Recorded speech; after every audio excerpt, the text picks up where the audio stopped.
C'était les premières commémorations des attentats du 13 novembre depuis la fin du procès. Un procès à l'issue duquel tous les accusés ont été reconnus coupables fin juin. Aucun d'eux n'a fait appel. Alors 5 mois après ce procès historique, comment les victimes se reconstruisent-elles ? Comment vivent-elles les commémorations à venir ? Franck était au Bataclan il y a 7 ans.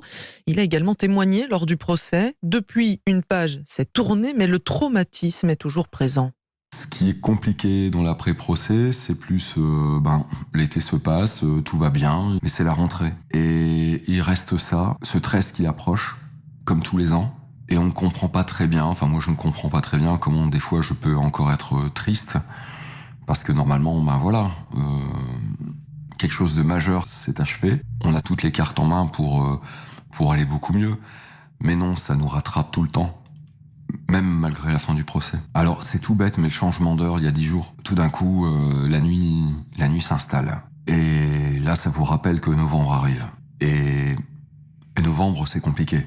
Automatiquement on y repense. Comme un peu avant Noël, on va refouiller dans ses cartons, on va rechercher nos décos et on décore notre maison. Malheureusement, dans notre cerveau, on va rechercher dans les cartons, on retrouve des souvenirs et on décore notre cerveau comme ça avec des sales images. Le témoignage de Franck recueilli par Wilfried De Villers pour Europe 1.